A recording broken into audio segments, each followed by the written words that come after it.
আসসালামু আলাইকুম সবাইকে বিদ্যাবাড়ি ইউটিউব চ্যানেলের পক্ষ থেকে লাইভ ক্লাসে সবাইকে স্বাগত। আমি মুজাহিদুল ইসলাম ওরশান আজকে উপস্থিত হয়েছি বিগত বছরের বিভিন্ন ব্যাংকের প্রশ্ন নিয়ে। বিগত বছরে যে ব্যাংকের পরীক্ষাগুলো হয়েছে, বিশেষ করে বাংলাদেশ ব্যাংকের যে সমন্বিত ব্যাংকগুলো আছে, senior officer, officer general, officer cash, এছাড়াও বাংলাদেশ ব্যাংকের এডি, এই বিভিন্ন পর্যায়ে সাধারণ জ্ঞান থেকে যে প্রশ্নগুলো এসেছিল বা ব্যাংক সেক্টর সম্পর্কিত যে প্রশ্নগুলো এসেছিল সেই প্রশ্নগুলো আর কি আজকে সমাধান করব। এই প্রশ্নগুলো সমাধান করার উদ্দেশ্য হচ্ছে যে এই প্রশ্নগুলোই আসন্ন যে ব্যাংক চাকরির বিভিন্ন পরীক্ষাগুলো হবে সেগুলোতে কমন পাওয়ার সম্ভাবনা থাকে বা রিপিট হয়, বা এই প্রশ্ন সম্পর্কিত তথ্যগুলো বারবার আসতে পারে। পাশাপাশি দেখা যায় যে অন্যান্য চাকরি পরীক্ষার জন্য এই তথ্যগুলো গুরুত্বপূর্ণ। তো আজকে আমাদের প্রথম যে প্রশ্নটি রয়েছে সেটি হচ্ছে, প্রথম যে প্রশ্নটি সম্পর্কে আমরা আলোচনা করব সেটি হচ্ছে যে which institutions is known as the lender of the last resort. এই যে আছে lender of the last resort, অর্থাৎ আমরা যেটা বলে থাকি যে জিনিসটা lender of the last resort বলতে বোঝায় মানে একদম শেষ মুহূর্তে যে যে বা যার কাছ থেকে মূলত ধার নেওয়া হয়। তো এই বিষয়টা হচ্ছে মূলত ব্যাংকিং ভাষায় যেটা বলা হয় সেটা হচ্ছে যে কোনো বাণিজ্যিক ব্যাংক, আমরা যে বিষয়টা দেখতে পাই যে সেটা হচ্ছে যে কোনো বাণিজ্যিক ব্যাংক যদি কখনো যদি আর্থিক তারল্যে যদি ভুগে, আর্থিক তারল্য যদি সৃষ্টি হয়, অথবা অন্য কোনো কারণে যদি আর্থিক সংকট দেখা দেয়, তখন ওই ব্যাংক অন্যান্য প্রতিষ্ঠান থেকে তারা কি করে, অর্থনৈতিকভাবে সাহায্য চায়, অথবা দেখা যায় তারা কিছু ঋণ চায়। তারা অর্থনৈতিকভাবে সাহায্য চায় বা ঋণ চায়, যাতে করে তারা সাময়িকভাবে এই বাণিজ্যিক তারল্য সৃষ্টি, মানে বাণিজ্যিক যে তারল্য এটাকে যেন তারা বৃদ্ধি করতে পারে, আর্থিক তারল্য এবং আর্থিক যে সংকট সেটাকে যেন কাটায় উঠতে পারে। তো তখন সেক্ষেত্রে যদি সে অন্য কোনো উৎস থেকে যদি অর্থ না পায়, সেক্ষেত্রে সে শরণাপন্ন হয়, সেটা হচ্ছে সেন্ট্রাল ব্যাংক, একটা দেশের কেন্দ্রীয় ব্যাংকের কাছে। এই কেন্দ্রীয় ব্যাংক তাকে সাময়িকভাবে কিছু ঋণ দিয়ে ওই বাণিজ্যিক ব্যাংকটার তারল্য যেটা সৃষ্টি হয়েছিল সেখান থেকে সাময়িকভাবে উপশম হওয়ার একটা পথ তারা বের করে দেয়, অথবা দেখা যায় আর্থিক যে সংকটটা তৈরি হয়েছিল সেই আর্থিক সংকট থেকে তাদেরকে বের হয়ে আসার একটা সুযোগ করে দেয়। এই জন্যই মনে রাখবেন যে lender of the last resort যেটাকে বলা হয় সেটা হচ্ছে মূলত সেন্ট্রাল ব্যাংক। এই কেন্দ্রীয় ব্যাংকই হচ্ছে কোনো বাণিজ্যিক ব্যাংকের কি সর্বশেষ ভরসার একটা জায়গা, চূড়ান্ত কি ঋণদাতা। এই মানে কেন্দ্রীয় ব্যাংকটাই হচ্ছে যে কোনো বাণিজ্যিক ব্যাংকের চূড়ান্ত ঋণদাতা। তো এই প্রশ্নটি এসেছিল মূলত অফিসার ক্যাশ 2026 সালে, যে অফিসার ক্যাশের যে প্রশ্নটি হয়েছে সেই প্রশ্নে মূলত এসেছিল। এগুলো সামনে যতগুলো ব্যাংকের চাকরি পরীক্ষা হবে সবগুলোতে আবার আসতে পারে। এরপর দেখা যাক পরবর্তী যে প্রশ্নগুলো আছে সেই প্রশ্নগুলো নিয়ে আমরা একটু আলোচনা করব। এখানে বলা আছে যে which organization led the language movement first. এখানে কোন সংস্থাটি এই যে ভাষা আন্দোলন হয়েছিল, ল্যাঙ্গুয়েজ মুভমেন্ট যে হয়েছিল 1952-তে, এই ভাষা আন্দোলনে কোন সংস্থাটি নেতৃত্ব দিয়েছে। তো এখানে চারটে সংস্থা দেওয়া আছে, ইস্ট পাকিস্তান মুসলিম লীগ, এরপর দেখেন তমুদ্দিন মজলিস যেটা আছে, all party central language action committee যেটা আছে, Dhaka university language action committee, বিভিন্ন কমিটি আছে। প্রত্যেকটা কমিটিরই এখানে দেখা যায় যে বিসিডি, প্রত্যেকটা কমিটি মূলত ভাষা আন্দোলনের বিভিন্ন পর্যায়ে তারা কাজ করেছে। তো এর মধ্যে অন্যতম হচ্ছে যে একজন ঢাকা বিশ্ববিদ্যালয়ের একজন অধ্যাপক ছিলেন, তার নাম হচ্ছে মূলত ঢাকা বিশ্ববিদ্যালয়ের একজন অধ্যাপক ছিলেন, তিনি হচ্ছেন যে অধ্যাপক আবুল কাশেম। এই যে অধ্যাপক আবুল কাশেম, তার নেতৃত্বে বিশেষ একটি কমিটি হয়েছিল যেটা হলো কি তমুদ্দুন মজলিস। তার নেতৃত্বে 2 সেপ্টেম্বর 1947 সালে একটি কমিটি গঠন হয় যেটার নাম হলো কি তমুদ্দুন মজলিস। এই তমুদ্দুন মজলিস ভাষা আন্দোলনের নেতৃত্ব দিয়েছে। এটা হচ্ছে ভাষা আন্দোলনকে ভিত্তি করে প্রথম সংগঠিত কোনো সংস্থা, কোনো কমিটি, তমুদ্দুন মজলিস, যেটা আবুল কাশেমের নেতৃত্বেই গঠিত হয়েছিল। পরবর্তীতে এই তমুদ্দুন মজলিসের নেতৃত্বে আরেকটি সংগঠন তৈরি হয়, সেটা হচ্ছে রাষ্ট্রভাষা সংগ্রাম পরিষদ। এটাও কিন্তু আপনাদের জন্য গুরুত্বপূর্ণ যে রাষ্ট্রভাষা সংগ্রাম যে পরিষদ আছে, এই রাষ্ট্রভাষা সংগ্রাম পরিষদ কে গঠন করে, এটা গঠন করে মূলত তমুদ্দুন মজলিস সংগ্রাম পরিষদ। তো এই তথ্যগুলো মূলত আপনাদেরকে পড়তে হবে, যেটা গঠিত হয়েছিল 2 সেপ্টেম্বর 1947 সালে। তাহলে এখানে সঠিক উত্তর হবে কি তমুদ্দুন মজলিস। এরপরে দেখি পরবর্তী যে প্রশ্নটি আছে সেটি হচ্ছে যে what does NPSB stand for in Bangladesh banking sector. এই যে বাংলাদেশ যে ব্যাংকিং সেক্টর যেটি আছে, এখানে এই এনপিএসবি বলতে কি বোঝায়, এটা বলতে মূলত কি বোঝায়? এটা কি নন ব্যাংক ফাইন্যান্সিয়াল কোনো সিস্টেম নাকি অন্য কিছু? এখানে 4টা অপশন দেওয়া আছে, national payment system of banks, অথবা ন্যাশনাল পেমেন্ট সুইস বাংলাদেশ, নাকি ন্যাশনাল প্রসেসিং সার্ভিস ব্যুরো, অথবা নেটওয়ার্ক পেমেন্ট অ্যান্ড সেটেলমেন্ট, মানে যেটাকে বলে সেটেলমেন্ট বোর্ড। এর কোনটি সঠিক উত্তর হবে? তো একটা বিষয় হচ্ছে যে এনপিবিএসটা আসলে কি? এনপিএসবি যে জিনিসটা হচ্ছে, এটা হলো যে বাণিজ্যিক ব্যাংক, এটা মূলত হচ্ছে বাংলাদেশ ব্যাংকের একটা বিশেষ সার্ভিস। এটা চালু করেছে মূলত বাংলাদেশ ব্যাংক। বাংলাদেশ ব্যাংক কি করে, এটার মানে পর্যালোচনা করে, বা অথবা দেখা যায় বাংলাদেশ ব্যাংক এটাকে পরিচালনা করে।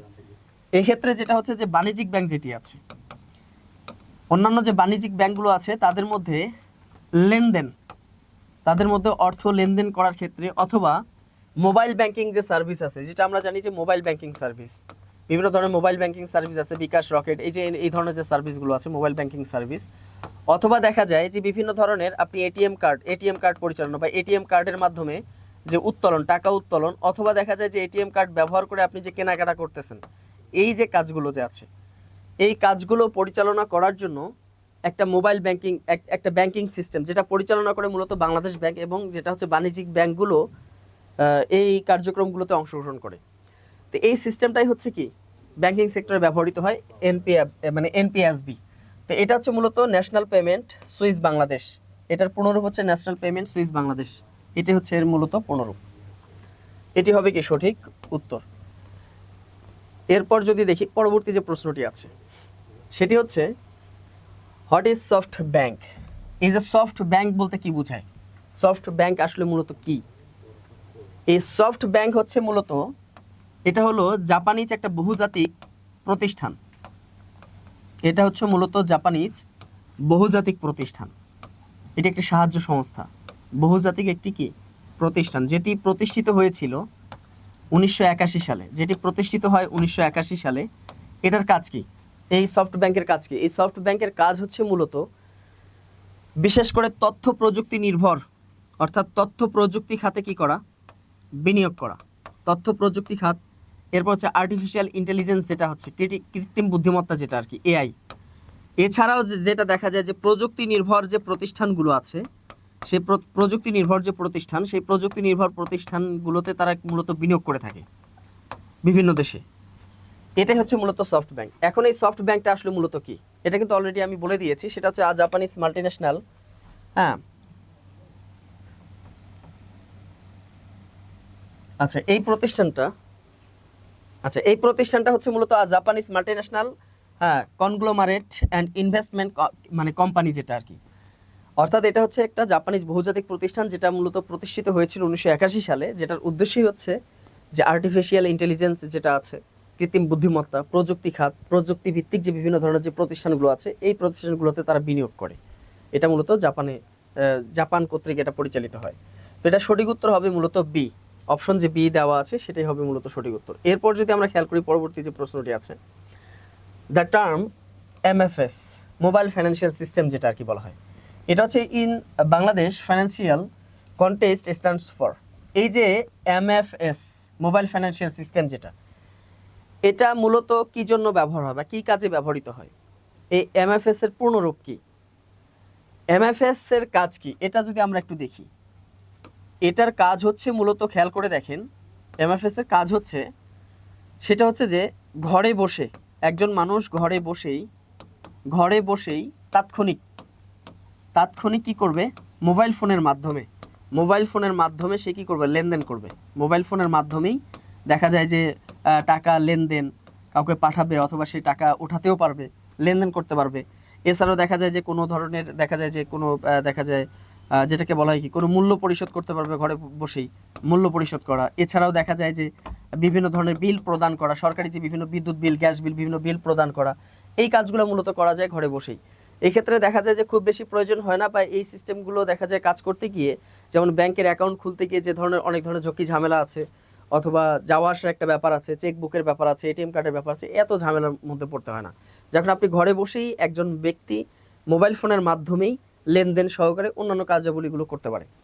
তো এই এমএফএস মূলত হচ্ছে, এটা ফাইন্যান্সিয়াল সেক্টরে এমএফএসটা মূলত ব্যবহৃত হয় মোবাইল ফাইন্যান্সিয়াল সার্ভিস, তাই না?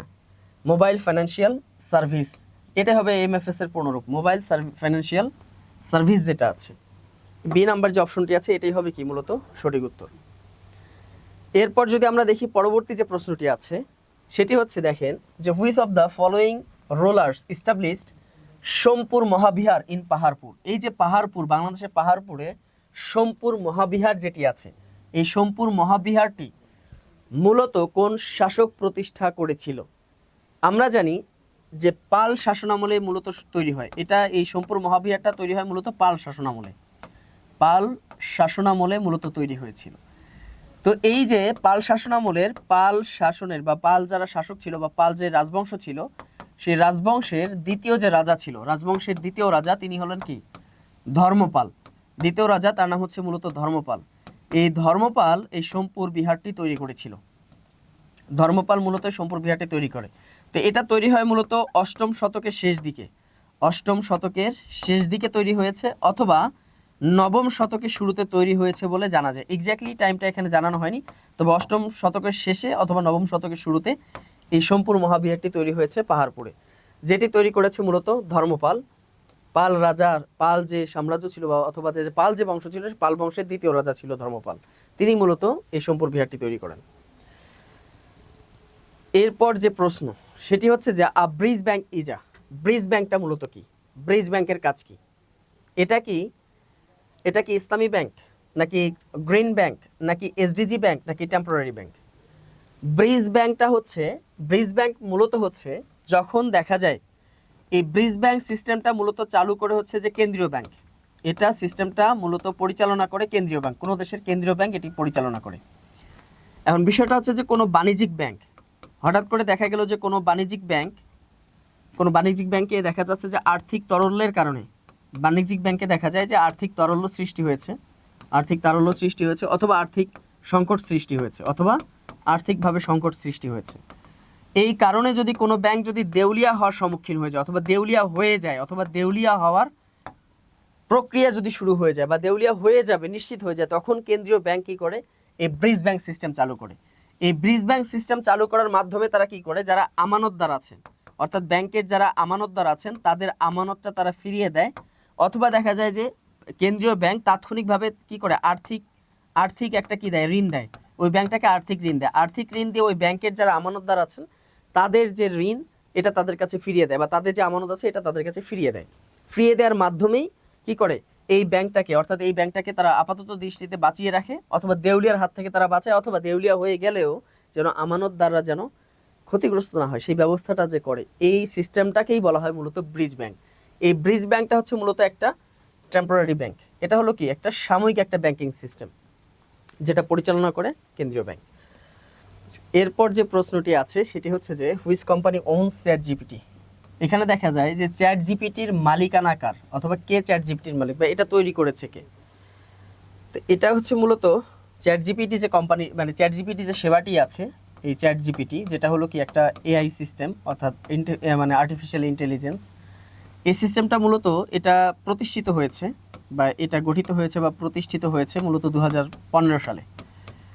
কিন্তু 2015 সালে প্রতিষ্ঠিত হলেও এটার কার্যক্রম শুরু করেছে, বাণিজ্যিকভাবে এর কার্যক্রমটা মূলত শুরু করেছে 30 নভেম্বর 2022 সালে। 30 নভেম্বর 2022 সালে এর কার্যক্রম শুরু করে। এবং এই যে প্ল্যাটফর্ম যেটা আছে, এই প্ল্যাটফর্মটি, এই আর্টিফিশিয়াল ইন্টেলিজেন্স ভিত্তিক যে প্ল্যাটফর্ম, এই প্ল্যাটফর্মটি মূলত চালু করেছে ওপেন এআই। এই প্রতিষ্ঠানটি মূলত এটার মালিকানা বা এটার প্রকৃত মালিকানার অধিকারী। এখানে সঠিক উত্তর হবে মূলত এ। এরপর যদি আমরা খেয়াল করি পরবর্তী যে প্রশ্নটি আছে সেটা হচ্ছে in which fields is blockchain technology mainly used. এই যে ব্লকচেইন যে প্রযুক্তিটা আছে এটা মূলত কোন ক্ষেত্রে ব্যবহৃত হয়? এখানে 4টা অপশন দেওয়া আছে, ওয়েব ডিজাইন এটাতে, নাকি ডিজিটাল ট্রানজ্যাকশন অ্যান্ড ক্রিপ্টোকারেন্সি যেটা আছে, নাকি এটা গেমিংয়ের ক্ষেত্রে ব্যবহার হয়, নাকি সফটওয়্যার ডেভেলপমেন্টের ক্ষেত্রে ব্যবহার হয়। তো কি এখানে ব্লকচেইন বলতে যেটা বোঝায়, ব্লকচেইনটা হচ্ছে মূলত একটা স্বয়ংক্রিয় একটা পদ্ধতি, যেটা মূলত হচ্ছে একটা স্বয়ংক্রিয়, পাশাপাশি এটা হচ্ছে বিকেন্দ্রীকরণ। এটা হলো স্বয়ংক্রিয়, এটা বিকেন্দ্রীকরণ একটা প্রযুক্তি, পাশাপাশি এটা দেখা যায় যে পরিবর্তনহীন, এটা কখনো পরিবর্তন হয় না। এটা হচ্ছে মূলত একটা পরিবর্তনহীন, এটাকে সহজে পরিবর্তন করা যায় না, পরিবর্তনহীন একটা ফাইন্যান্সিয়াল সিস্টেম এটা অর্থনৈতিক একটা সিস্টেম বা লেনদেন একটা সিস্টেম, যেখানে মূলত মানে কোনো জামানতদার ছাড়া, যেমন আমরা যদি ব্যাংক থেকে লোন নিতে চাই তাহলে একটা জামানত কিছু রাখতে হয় বা কোনো কিছু মর্গেজ রাখতে হয় বা কোনো ব্যক্তি জামানত থাকে। তো এখানে কিন্তু জামানতবিহীন একটা লেনদেন, এটা হচ্ছে মূলত একটা জামানতবিহীন, এখানে কোনো জামানত দরকার হয় না, অথবা এখানে কোনো মধ্যস্থতাকারীরও দরকার হয় না। একটা মধ্যস্থতাহীন বা জামানতকারীহীন বা মধ্যস্থতাকারীহীন মানে হীনভাবেই এটা স্বয়ংক্রিয়ভাবে বিকেন্দ্রীকরণের মাধ্যমে এবং পরিবর্তনহীন একটা ব্যাংকিং সেবা, যার মাধ্যমে একজন ব্যক্তি বা কোনো প্রতিষ্ঠান অনায়াসেই তাদের আর্থিক লেনদেনগুলো সম্পন্ন করতে পারে। তো এটা হচ্ছে মূলত ডিজিটাল ট্রানজ্যাকশন এবং ক্রিপ্টোকারেন্সি। বি নাম্বার যে অপশনটি আছে, এই ব্লক চেইনটা ব্যবহৃত হয় মূলত ডিজিটাল ট্রানজ্যাকশন এবং ক্রিপ্টোকারেন্সির ক্ষেত্রেই ব্যবহৃত হয়। আর এই যে ব্লক চেইন হচ্ছে, এটা মূলত হলো একটা ডাটাবেস, বা এটা যেটাকে আমরা কি বলি, ডিজিটাল একটা খাতা বলতে পারি। এটা একটা ডাটাবেস বা ডিজিটাল খাতাও বলতে পারি আমরা। এখানে মূলত এই হিসাব নিকাশগুলো রাখা হয়। তো এটা সঠিক উত্তর হচ্ছে মূলত বি নাম্বার যে অপশনটি আছে এটি। এরপর যদি আমরা খেয়াল করি পরবর্তী যে প্রশ্নটি আছে, সেটি হচ্ছে যে in European politics the Meloni doctrine, এই যে মেলোনি ডক্ট্রিন যেটি আছে, ইজ অ্যাসোসিয়েটেড ইন হুইচ মানে উইথ হুইচ কান্ট্রি। এই যে মেলোনি ডক্ট্রিন যেটা আছে, এই মেলোনি ডক্ট্রিনটা মূলত কোন দেশের সাথে সম্পৃক্ত একটা বিষয়। আসলে মেলোনি ডক্ট্রিনটা বাকি, এটা আমাদের একটু জানা দরকার। আপনারা জানেন যে মেলোনি ডক্ট্রিন হচ্ছে যে ইতালির একজন প্রধানমন্ত্রী ছিল, ইতালির একজন সাবেক প্রধানমন্ত্রী ছিল, তিনি হচ্ছেন কি জর্জিয়া মেলোনি। ইতালির একজন প্রধানমন্ত্রী জর্জিয়া মেলোনি। এই জর্জিয়া মেলোনি তিনি একটি পদক্ষেপ গ্রহণ করেন, যেটাকে বলা হয় কি মেলোনি ডক্ট্রিন। এই পদক্ষেপটা হচ্ছে একটা আর্থিক পদক্ষেপ। এই আর্থিক পদক্ষেপটা হচ্ছে মূলত কি, বা একটা আর্থিক চুক্তি বলতে পারেন। এই পদক্ষেপের উদ্দেশ্য হচ্ছে বিশেষ করে ইউরোপীয় ইউনিয়ন, এই ইউরোপীয় যে ইউনিয়নটি আছে, ইউরোপীয় ইউনিয়ন, পাশাপাশি দেখা যায় যে অন্যান্য যে আর্থিক যে প্রতিষ্ঠানগুলো আছে, ইউরোপ ভিত্তিক যে আর্থিক প্রতিষ্ঠানগুলো আছে, এগুলোর আড়ালে ইতালিকে আর্থিকভাবে আরও বেশি স্বাচ্ছন্দ্যময় একটা অবস্থানে নিয়ে যাওয়া, অথবা দেখা যায় আর্থিকভাবে একটা শক্তিশালী অবস্থানে নিয়ে যাওয়া, এটা হচ্ছে মূলত মেলোনি ডক্ট্রিনের মূল উদ্দেশ্য। অর্থাৎ ইউরোপীয় ইউনিয়নের, যেহেতু ইতালিটা হচ্ছে একটা ইউরোপিয়ান দেশ, তো ইউরোপীয় ইউনিয়নের অধিভুক্ত হওয়া সত্ত্বেও সেখান থেকে বের হয়ে এসে তারা যেন স্বাধীনভাবে তাদের দেশের অর্থনৈতিক ব্যবস্থাটাকে যেন আরও বেশি চাঙ্গা করতে পারে, এই জন্যই এই জর্জিয়া মেলোনি প্রধানমন্ত্রী, তিনি এই মেলোনি ডক্ট্রিন যে পদ্ধতিটা, এই পদ্ধতিটা মূলত চালু করেছিলেন। তো এটা হচ্ছে মূলত ইতালির সাথে সম্পৃক্ত একটা বিষয়, এটা হচ্ছে মূলত ইতালির সাথে সম্পৃক্ত একটি বিষয়। এরপর দেখা যাক পরবর্তী যে প্রশ্নটি আছে, সেটি হচ্ছে যে which organization formulated the green deal policy. এই গ্রিন ডিল পলিসি বা সবুজ যে প্রকল্প বা সবুজ যে পলিসি বা সবুজ যে নীতি, এই নীতিটা মূলত কোন দেশের সাথে বা কোন সংস্থার সাথে এটা মূলত যুক্ত। এটা কি ইউনাইটেড নেশন নাকি, এটা কি ইউনাইটেড নেশনের সাথে নাকি ইউরোপিয়ান ইউনিয়নের সাথে, ন্যাটো নাকি ওয়ার্ল্ড ব্যাংক। তো এই যে যেটা দেওয়া আছে এখানে green deal policy, green deal policy হচ্ছে যেটা, এটা হচ্ছে মূলত সারা বিশ্বে আপনারা দেখেন যে বিশেষ করে মার্কিন যুক্তরাষ্ট্র বা চায়নার ক্ষেত্রে, তাদের ক্ষেত্রে দেখা যায় অর্থনৈতিক একটা দৌরাত্ম্য সৃষ্টি হয়েছে বা একটা প্রতিযোগিতার সৃষ্টি হয়েছে। সেখানে ইউরোপীয় ইউনিয়নও তারাও চাচ্ছে যে অর্থনৈতিকভাবে সারা বিশ্বের মধ্যে তারাও একটা যেন শক্তি হিসাবে আবির্ভাব করতে পারে বা তারাও যেন একটা জায়গা দখল করে রাখতে পারে। এই জন্যই মূলত এখানে গ্রিন ডিল পলিসিটা গ্রহণ করেছে। এটা মূলত হচ্ছে যে ইউরোপীয় ইউনিয়নের সাথে যুক্ত একটি বিষয়, এটা মূলত ইউরোপীয় ইউনিয়নের মাধ্যমে এই গ্রিন ডিল পলিসিটা এটা গ্রহণ করা হয়েছে। এরপর যদি দেখি পরবর্তী যে প্রশ্নটি আছে, সেটি হচ্ছে যে which continent has the maximum number of countries. কোন মহাদেশে সবথেকে বেশি দেশ রয়েছে, কোন মহাদেশে সবথেকে বেশি দেশ রয়েছে। এর মধ্যে একটা হচ্ছে এশিয়া নাকি আফ্রিকা নাকি ইউরোপ নাকি সাউথ আমেরিকা, তাই না? কোন দেশটা হবে একটু খেয়াল করে দেখেন। তো আমরা জানি যে এশিয়া মহাদেশ যেটি আছে, এশিয়া মহাদেশে সাধারণত 44টি স্বাধীন দেশ আছে, তবে কখনো কখনো এটাকে 48টিও ধরা হয়, কারণ এশিয়া মহাদেশে কিছু কিছু অঞ্চল আছে, যেমন দেখেন তিব্বত অঞ্চল আছে, হংকং আছে, এরপর দেখেন যে আরও বেশ কিছু অঞ্চল আছে, এরপর হচ্ছে দেখেন প্যালেস্টাইন আছে। তো এরকম কিছু বিতর্কিত অঞ্চল আছে, কিন্তু মানে যেগুলো দেশ একসময় তো স্বাধীন ছিল তবে তাদের স্বাধীনতাটা কেড়ে নেওয়া হয়েছে, এরকম কিছু বিশেষ কিছু অঞ্চল আছে। তো যার কারণে এটা 44 বা 48 ধরা হয়। আফ্রিকাতে স্বাধীন দেশের সংখ্যা আছে 54টি। হ্যাঁ, এরপর দেখেন এতটি স্বাধীন দেশ, 54টি স্বাধীন দেশ। ইউরোপে স্বাধীন দেশ আছে 48টি স্বাধীন দেশ আছে। এছাড়াও দেখা যায় সাউথ আমেরিকা, এখানে স্বাধীন দেশের সংখ্যা হচ্ছে 12টি। তো এখানে যে প্রশ্নটি করেছে যে which continent has the maximum number of countries, এখানে দেখা যায় যে আফ্রিকা যে মহাদেশটি আছে, এই আফ্রিকা মহাদেশে সবথেকে বেশি স্বাধীন দেশ রয়েছে। তাহলে এখানে সঠিক উত্তর হবে মূলত আফ্রিকা। তো এই যে প্রশ্নগুলো দেখেন, এগুলো দেখেন বিভিন্ন ব্যাংকের পরীক্ষায় কিন্তু এসেছে, মানে এই বিগত বছর বা বর্তমান বছর বিভিন্ন ব্যাংকের পরীক্ষায় কিন্তু এগুলো এসেছে। এগুলো অত্যন্ত গুরুত্বপূর্ণ আপনাদের জন্য। এরপর আমরা যদি দেখি যে orange cap is related to, দেখেন orange cap is related to, orange ক্যাপটা আসলে কার সাথে সম্পৃক্ত বিষয়? এখানে খেয়াল করে দেখেন যে এটা কি ফুটবল নাকি টেনিস নাকি ক্রিকেট নাকি ব্যাডমিন্টন, কোনটার সাথে সম্পৃক্ত বিষয়? এখন একটা খেয়াল করে দেখেন, এই অরেঞ্জ ক্যাপটা মূলত শুরু হয়েছিল, আপনারা জানেন যে 2008 সালে 2008 সালে কি হয়, আইপিএল 2008 সালে আইপিএল এর আসর কিন্তু বসে, এবং এটা ছিল কি প্রথম আসর, আইপিএল এর প্রথম আসর বসে। তো ওই আসর থেকে একটা নতুন একটা নিয়ম তারা চালু করে যে সর্বোচ্চ যিনি রান দিবেন, যিনি সর্বোচ্চ রানকারী, তাকে কি দেয়া হবে? এই অরেঞ্জ ক্যাপটা দেয়া হবে। তাকে দেয়া হবে কি ক্যাপ? রানকারীকে কি দিতে হবে? এই যে অরেঞ্জ ক্যাপ, ঠিক আছে, অরেঞ্জ ক্যাপ তাদেরকে দিবে। তো সব থেকে বেশিবার অরেঞ্জ ক্যাপ পেয়েছে তার নাম হচ্ছে ডেভিড ওয়ার্নার, অস্ট্রেলিয়ান যে ক্রিকেটার আছেন, ব্যাটার আছেন, তার নাম হচ্ছে ডেভিড ওয়ার্নার। হ্যাঁ, সে পেয়েছে সর্বমোট, ডেভিড ওয়ার্নার পেয়েছে সর্বমোট 3 বার। আর এছাড়াও এই যে ইন্ডিয়ার যে কোহলি, বিরাট কোহলি, এবং যে হচ্ছে যে গেইল, হ্যাঁ ওয়েস্ট ইন্ডিজের যে গেইল, এই দুইজন পেয়েছে সর্বোচ্চ 2 বার করে। তো এটা মূলত ক্রিকেট খেলার সাথে সম্পৃক্ত একটা বিষয়, এটা মূলত হচ্ছে কি ক্রিকেট খেলার সাথে একটা সম্পৃক্ত একটা বিষয় অরেঞ্জ ক্যাপ। তো এটা, এই প্রশ্নগুলো অবশ্যই আপনারা পড়বেন, এগুলো বিভিন্ন ব্যাংকের পরীক্ষায় এসেছে। এরপর যদি আমরা খেয়াল করি পরবর্তী প্রশ্ন, which one of the following countries does not share any border with China? তাই না, নিচের কোন দেশের সাথে চায়নার কি নেই, কোনো বর্ডার নেই, কোনো সীমান্ত নাই? আপনারা জানেন যে পৃথিবীতে 2টা দেশ আছে যেখানে হচ্ছে কি সর্বাধিক সীমান্ত দেশ রয়েছে, যার সাথে কি আছে সর্বাধিক সীমান্ত রয়েছে, সীমান্ত রয়েছে, মানে কি বলা যায়, যেটাকে আমরা বলতে পারি কি সর্বাধিক দেশের সাথে সীমান্ত রয়েছে। এটা হলো কি সর্বাধিক দেশের সাথে কি করে সীমান্ত রয়েছে। এরকম 2টা দেশ হলো, একটা হলো রাশিয়া আর একটা হলো কি চীন। এই রাশিয়া ও চীন, এই 2টা দেশের সীমানা রয়েছে বিশ্বের মোট 14টি দেশের সাথে। হ্যাঁ, রাশিয়ারও 14টি দেশের সাথে সীমানা রয়েছে, চীনেরও 14টি দেশের সাথে সীমানা রয়েছে। তবে মজার বিষয় হচ্ছে এখানে একটা বিষয় খেয়াল করে দেখেন যে মঙ্গোলিয়ার সাথে চীনের কি আছে, সীমানার আছে, কাজাখস্তানের সাথেও আছে, ভিয়েতনামের সাথে আছে, শুধু একটা দেশের সাথে নেই, সেটা হচ্ছে থাইল্যান্ড। এই থাইল্যান্ডের সাথে কি নাই, কোনো সীমানা নাই। তাহলে এখানে সঠিক উত্তরটি হবে মূলত কি, যে থাইল্যান্ড যে দেশটি আছে এই দেশের সাথে চায়নার কোনো সীমানাই নাই বা কোনো সীমান্ত নেই। এরপর যদি আমরা দেখি পরবর্তীতে, কোপ স্ট্যান্ডস ফর, খেয়াল করে দেখেন কোপ স্ট্যান্ডস ফর, কোপটা আসলে কিসের জন্য এখানে হয়েছে, মানে এটার পুনরূপ কি, এর অর্থ হচ্ছে এটার পুনরূপ কি?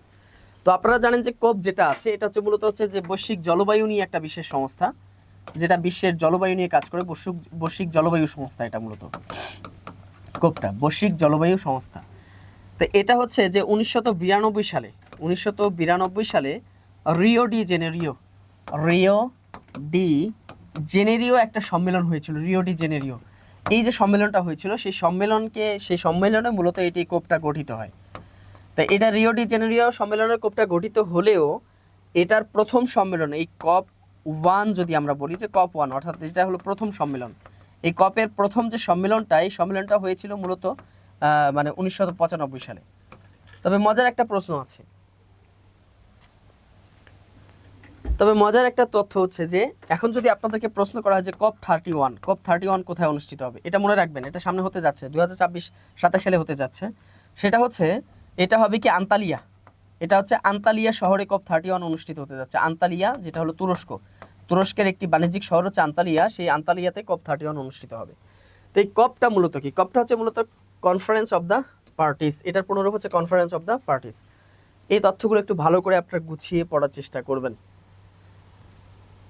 তো এই ছিল হচ্ছে যে বিগত বছরের বাংলাদেশ ব্যাংকের যে সমন্বিত ব্যাংকগুলো আছে, এই ব্যাংকের বিভিন্ন চাকরি পরীক্ষায় আসা সাধারণ জ্ঞান থেকে গুরুত্বপূর্ণ কিছু প্রশ্ন। তো এই প্রশ্নগুলো অবশ্যই আপনারা বাসায় চর্চা করবেন। তো যে কোনো, আচ্ছা এখান থেকে একটু কাটবেন, আচ্ছা এখান থেকে হবে। এই প্রশ্নগুলো অবশ্যই আপনারা চর্চা করবেন। পাশাপাশি এছাড়াও আপনাদের আরও অন্যান্য যত প্রস্তুতি আছে, যেমন দেখেন যে ব্যাংক ছাড়াও দেখা যায় বিসিএস, প্রাইমারি নিবন্ধন 11 থেকে 20, এই সমস্ত চাকরির পরীক্ষাতেও কিন্তু এই যে প্রশ্নগুলো এসেছে না, এই প্রশ্নগুলো কিন্তু রিপিট হওয়ার সম্ভাবনা আছে। যেমন কপের প্রশ্নটা রিপিট হতে পারে, আরও অনেক প্রশ্ন আছে, মানে ব্যাংকিং সেক্টর বাদ দিলে অন্যান্য যে প্রশ্নগুলো, আবার অনেক সময় জিকেতেও দেখা যায় ব্যাংকিং সম্পর্কিত অনেক তথ্য কিন্তু আসে। তো এই জন্য এই তথ্যগুলো যে কোনো চাকরি পরীক্ষার জন্য কিন্তু অত্যন্ত গুরুত্বপূর্ণ, অবশ্যই আপনারা এগুলো চর্চা করবেন। তো যে কোনো চাকরি সংক্রান্ত তথ্য বা যে কোনো প্রস্তুতি সংক্রান্ত তথ্য জানতে 09644333300 এই যে নম্বরগুলো দেওয়া আছে হেডলাইন নম্বর, এই নম্বরটিতে আপনারা যোগাযোগ করে যে কোনো চাকরি সংক্রান্ত তথ্য আপনারা জানতে পারেন। এছাড়াও এখানে যে একটা ওয়েবসাইট দেওয়া আছে www.বিদ্যাবাড়ি.com, এটা হচ্ছে বিদ্যাবাড়ির নিজস্ব ওয়েবসাইট। এই ওয়েবসাইটে প্রবেশ করে আপনারা যে কোনো চাকরির প্রস্তুতি সংক্রান্ত তথ্য, বিভিন্ন ব্লগ এখানে দেখতে পারবেন। এখানে চমৎকার কিছু ফিচার আছে, এর মধ্যে অন্যতম হচ্ছে যে প্রতিনিয়ত যে চাকরির যে সার্কুলারগুলো আসতেছে, এই সার্কুলারগুলো আপনার প্রতিদিনের সার্কুলার প্রতিদিন এখানে পেয়ে যাবেন, মানে এক ক্লিকেই বা একটা ঠিকানায় আপনি সমস্ত সার্কুলারগুলো পেয়ে যাচ্ছেন। তো অবশ্যই এটা মিস করবেন না। আর এছাড়াও আমাদের যে ফেসবুক পেজ আছে বিদ্যাবাড়ি, এই ফেসবুক পেজের মাধ্যমে দেখা যায় বিভিন্ন চাকরির যে তথ্যগুলো এগুলো শেয়ার করা হয়। হ্যাঁ, এরপর হচ্ছে যে বিভিন্ন সাজেশন দেওয়া হয়। অবশ্যই আমাদের ফেসবুক পেজের সাথে যুক্ত থাকবেন। এছাড়াও আমাদের যে ইউটিউব চ্যানেল আছে বিদ্যাবাড়ি, যে ইউটিউব চ্যানেলের মাধ্যমে এই যে চমৎকার এই যে ক্লাসগুলো আপনারা উপভোগ করতে পারেন।